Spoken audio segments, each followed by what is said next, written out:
है कि K2CO3 जो था ना, उसको सीरीज ऑफ रिएजेंट ए के साथ रिएक्ट किया, बी के साथ किया, सी के साथ किया, डी के साथ किया, और सबसे लास्ट में K2CO3 कन्वर्ट होते होते किसमें कन्वर्ट हो गया? K2ZN3FeCN6 ट्वाइस इसमें कन्वर्ट हो गया। इस क्वेश्चन में दिया हुआ ही नहीं है कि रिएजेंट कौन से हैं। जब तुम्हें पता ही नहीं है कि रिएजेंट कौन से हैं, तो मुझे एक बात बताइए, क्या तुम कभी रिएक्शन लिख पाओगे? और अगर रिएक्शन नहीं लिख पाओगे तो क्या तुम रिएक्शन को बैलेंस कर पाओगे कभी? और जब बैलेंस नहीं कर पाओगे तो क्या तुम स्टोइचियोमेट्री अप्लाई कर पाओगे? हाँ बताओ, नहीं बोलो, अरे जल्दी बताओ, क्या तुम स्टोइचियोमेट्री अप्लाई कर पाओगे? क्या सर रिएक्शन नहीं पता, कहां से करें स्टोइचियोमेट्री अप्लाई? बोलो, नहीं पता सर। तो अब आगे बढ़ो, कहता है so as to convert all of its carbon to K2ZN।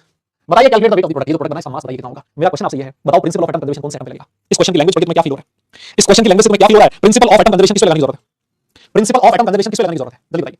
Principle of atom conservation कौन से एटम पे लगाने की जरूरत है? जल्दी बताओ। POAC कौन से एटम पे लगेगा? POAC4 किस पे लगाएं? POAC4 किस पे लगाएं? किस पे लगाएं? यही जनता कह रही है पोटेशियम पे लगाओ। गलत है पोटेशियम। क्यों? क्योंकि क्वेश्चन में स्पेशली मेंशन कर रखा है इसने all of its carbon atoms. यहां पर जितने कार्बन एटम है सारे के सारे यहां पर आ गए हैं। ये क्वेश्चन में स्पेसिफिकली मेंशन कर रखा है। इसका मतलब यह है कि बाकी एटम सारे यहां नहीं है, बीच में और भी चले गए। तो मैं POAC किस पे अप्लाई करूंगा? पहले तुम बताओ।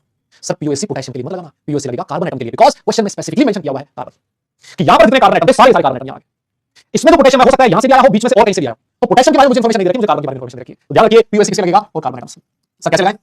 सर इसमें कार्बन कितने एटम है? एक मोल में एक मोल कार्बन है, तो 1 into moles of K2CO3 बोलो। मैं लिख सकता हूं क्या? जितने K2CO3 के मोल्स उतने ही कार्बन के मोल्स। सर इसमें कार्बन कितने मोल है? देखो सर, अगर इसका एक मोल है, एक मोल में कार्बन कितने मोल है? 6 into 12 mole carbon atom present है। बोलो ना, अरे 12 मोल है कि नहीं? 6 into 2 12, तो कैसे लिखा जा सकता है? क्या 12 से 12 into moles of K2ZN3FeCN6 whole twice ऐसे लिखा जा सकता है। सर इसके मोल का फार्मूला कौन सा? K2CO3 का मास दिया है, given mass divided by molar mass. Molar mass K2CO3 का कितना दिया है? 138 इज इक्वल टू 12 into इसका मास पूछा है और इसका मोलर मास क्वेश्चन कितना दिया है? 698। बताइए क्या आप यहां से मास कैलकुलेट कर सकते हो? वही आपका फाइनल आंसर होगा। बताओ कितना आसान हो गया क्वेश्चन। ऐसे निकल गया, ऐसे निकल गया। करना पड़ेगा POAC से, है ना? करना पड़ेगा किससे? प्रिंसिपल ऑफ एटम कंजर्वेशन से। ऐसे नहीं होगा। ये खूबसूरती इस टॉपिक की। 11.3 आपका 11.3 लिख दूंगा तुमको। भाई तुम्हारे दोस्त लिख रहा हूं, देखो अब सही हुआ गलत मुझे नहीं पता, मैं तो तुम्हारी बात मान के लिख रहा हूं। 11.3 तुमने बोला, मैंने लिख दिया।